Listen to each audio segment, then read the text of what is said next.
Hello everyone. I hope आप सबकी preparation बहुत ही अच्छी जा रही है। आज डिस्कस करते हैं 17 मई आज का करंट अफेयर्स। तो पहला है monk skin tone is related to it is a disease, plant disease है, स्किन डिजीज है, या फिर आर्टिफिशियल इंटेलिजेंस रिलेटेड है, या फिर सॉइल डैमेज रिलेटेड है। So take a moment and think about it, don't rush to answers. So your right answer is C, artificial intelligence. So this is very much in news और ये prelims point of view से काफी important हो सकता है। Mains में भी artificial intelligence पे क्वेश्चन आ सकता है।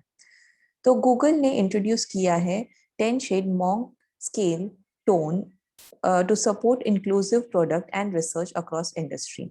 सो जो ये जो मॉन्क स्किन टोन है ना, वो 10 शेड पॉइंटर का एक स्केल है। उससे क्या होता है, वो इनकॉर्पोरेट होगा कंप्यूटर विजन में to identify wider range of skin tone. So पहले आर्टिफिशियल इंटेलिजेंस में चैलेंज क्या आता था कि वो जो डार्कर स्किन टोन के लोग हैं उनको अच्छे से आइडेंटिफाई नहीं कर सकते थे through images and videos. But now with this scale जो आर्टिफिशियल इंटेलिजेंस है वो उसे आइडेंटिफाई कर पाएंगे from the people having different skin tones. So ये जो स्केल है वो कंप्यूटर विजन में इनकॉर्पोरेट होगा। अब कंप्यूटर विजन क्या है? कंप्यूटर विजन एक फील्ड ऑफ आर्टिफिशियल इंटेलिजेंस है, सब कैटेगरी है उसके अंदर का, जिसमें जो कंप्यूटर है ना, वो जो देखता है और समझता है इमेजेस एंड वीडियोस, उसमें वो मदद करता है। बेसिकली कंप्यूटर का एक विजन होता है जिससे वो सारा डेटा इमेजेस विजुअल से कलेक्ट करता है। एग्जाम्पल जो हम यूज करते हैं आजकल, एक है अनलॉकिंग द मोबाइल फोन, फिर कैमरा जो फोकस करता है। So all this is computer vision. What is artificial intelligence as such? Artificial intelligence is कि कंप्यूटर्स और मशीन्स जो ह्यूमन के नेचुरल इंटेलिजेंस है उसको मिमिक करता है, उसको आर्टिफिशियल इंटेलिजेंस बोलते हैं। So intelligence of a machinery, artificially induced. So it is also a sunrise industry. Sunrise industry वो होती है जो अभी एकदम नए स्टेज पे, नेसेंट स्टेज पे, और जो प्रॉमिस करता है एक रैपिड बूम का, like a very promising industry. So artificial intelligence is one of them. कुछ दूसरे एग्जाम्पल्स है hydrogen fuel production, petrochemical industry, food processing industry and space tourism. Space tourism is much in news because Elon Musk ने काफी space satellites पे और tourism पे ही has promised several things, so that is why it's much in news and it has some potential. Now what was the need? As I told कि जो computer vision है वो इजीली डिफरेंशिएट नहीं कर पाता डिफरेंट स्किन टोन्स में, और अच्छा सा डेटा नहीं मिल पाता था। अब जब ये डेटा मिल जाएगा, और उससे क्या डिस्क्रिमिनेशन भी होता था, इसको कलरिज्म बोलते हैं, कि इनइक्वालिटीज और प्रेजुडाइज और डिस्क्रिमिनेशन अगेंस्ट इंडिविजुअल्स हो कलर के बेसिस पे, so that is called colourism.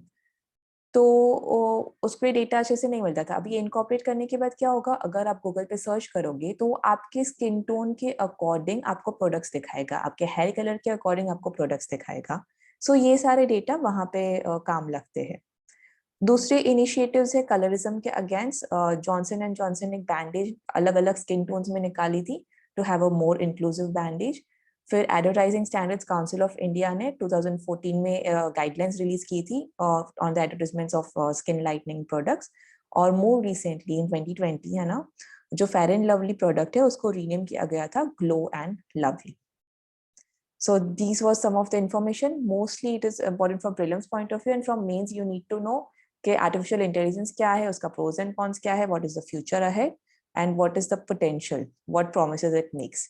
It can be asked in essay also. So do write a nice essay on artificial intelligence. Next topic is sustainable development goals adopted under which convention?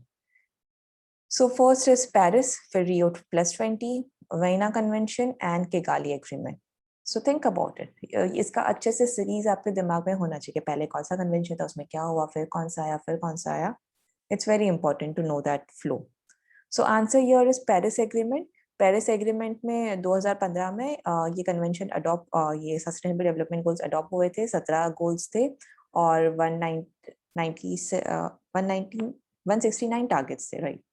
So news में क्या है, ओडिशा ने 3 point improve, अपना national जो point है वो down गया है, but Odisha state of Odisha has done a commendable job. उसने 3 पॉइंट इम्प्रूव किया है in its overall score and settled at 61 points in sustainable development goals India index.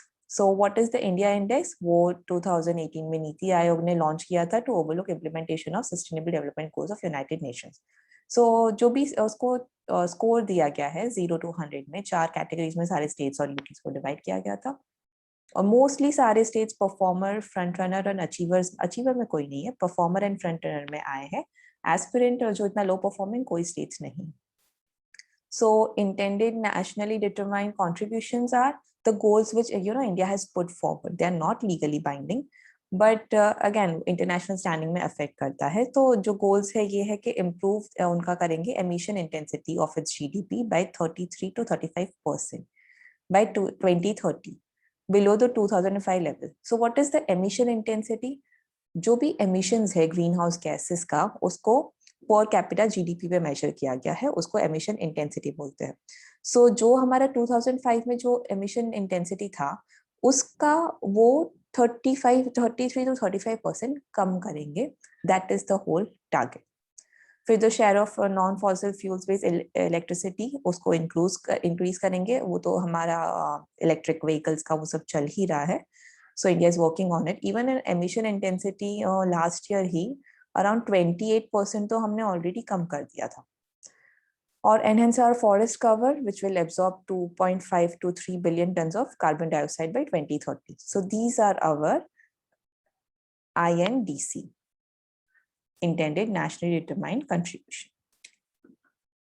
Now repo rate. Who fixes repo rate? Central government, SEBI, CCI or RBI? Here the answer is very obvious. RBI fixes the repo rate. The confusion can be between the central government and RBI. तो सही answer D है। तो recently repo rate है ना increase किया गया था 40 point से टू 4.4%।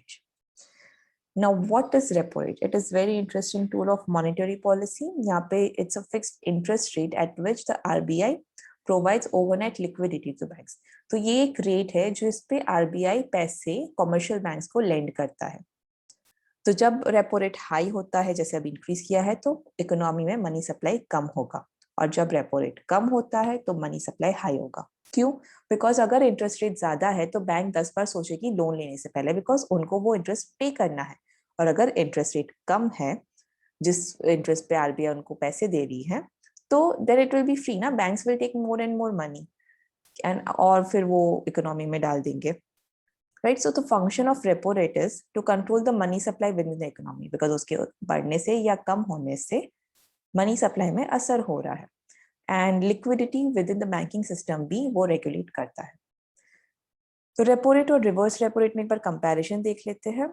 और रेपो रेट वो रेट है जिसपे आरबीआई लेंड करता है मनी कॉमर्शियल बैंक्स को, और रिवर्स रेपो रेट वो रेट है जिसपे आरबीआई बोरो करता है money from commercial banks. Repo rate controls inflation because पैसे सारे एब्जॉर्ब कर लेती है। सो इन्फ्लेशन बेसिकली क्या होता है? जब सेम अमाउंट ऑफ मनी, बहुत ज्यादा पैसे है और वो सेम अमाउंट ऑफ गुड्स पे चेस करता है, तो इन्फ्लेशन कॉज होता है। मतलब 10 प्रोडक्ट है और 20 खरीदार है, ज्यादा पैसे दे रहे हैं एक ही सेट ऑफ प्रोडक्ट्स पे, तो इन्फ्लेशन होता है।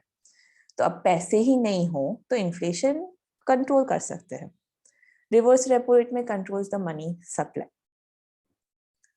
Purpose is of repo rate is to fulfill the deficiency of funds, and reverse repo rate is to ensure liquidity in market. So repo rate हमेशा reverse repo rate से ज़्यादा ही होगा। अभी currently it is 4.4% and reverse repo rate is 3.35%. Now SEO के बारे में देख लेते हैं। Shanghai Cooperation Association. Who holds the current chair of Shanghai Cooperation Association? China, India, Pakistan, Uzbekistan. Think about it. Don't search for answers. आप जितना brain में जोर डालोगे उतना वो और शार्पन होगा और क्विकली पॉइंट्स शॉट डाउन कर सकेगा। Right answer is D, Uzbekistan.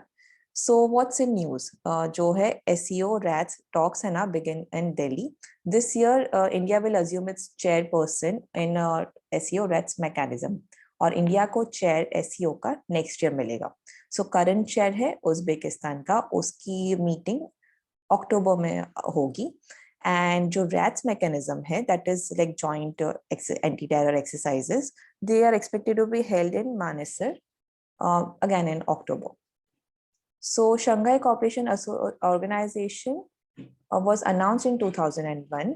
तो पहले है ना 5 कंट्रीज थे जो शंघाई 5 बोले जाते थे, Kazakhstan, Kyrgyzstan, Russia, China and Tajikistan. So they were the 5 countries together, bunch of 5 countries. They were called as Shanghai 5. Later Uzbekistan को ऑर्गेनाइजेशन ज्वाइन करनी थी in 2001, तो फिर नाम चेंज हो गया था टू शंघाई कॉपरेशन ऑर्गेनाइजेशन. बाद में इंडिया और Pakistan at the same time members बने in 2017 और 9th मेंबर इराक को अभी रिसेंटली लिया गया है. So here is the map, the countries. इसके जब सारे कंट्रीज आपको याद होने चाहिए, कौन सा कब ज्वाइन किया, ये सब आपको याद होना चाहिए ताकि आप प्रीलिम्स में इजीली आंसर दे सको. सो ये मैप थरोली आप याद रखें. So last topic is president visits which country recently. So that is the first time the Indian president has visited this country. So it is Cuba, Nigeria, Belgium and Jamaica. So the right answer is Jamaica. Jamaica पहले तो काफी लोगों को होता है कि Jamaica है कहाँ पे, अफ्रीका में है, अमेरिका में है, भाई लोकेट कहाँ है. So please be clear with the map. Prelims में आ सकता है, it's very important from prelims point of view. तो जमाइका एक कैरिबियन आइलैंड नेशन है, नॉर्थ अमेरिका का पार्ट है और बहुत ज्यादा उसमें mountains, rain forest, Reeves, beaches वो सब है उस कंट्री में. उसका कैपिटल है Kingston. became independent from UK in 1962. So here is the map. Here are few countries. Cuba है, Jamaica है, फिर Bahamas, Dominican Republic, फिर Puerto Rico, Dominica. ये सारे कैरिबियन सी के कंट्रीज है. Here is the Caribbean Sea, Gulf of Mexico, North Atlantic Ocean और यहाँ पे North Pacific Ocean. So आपको ये पट्टे की कंट्रीज और ये वाली कंट्रीज अच्छे से याद होनी चाहिए.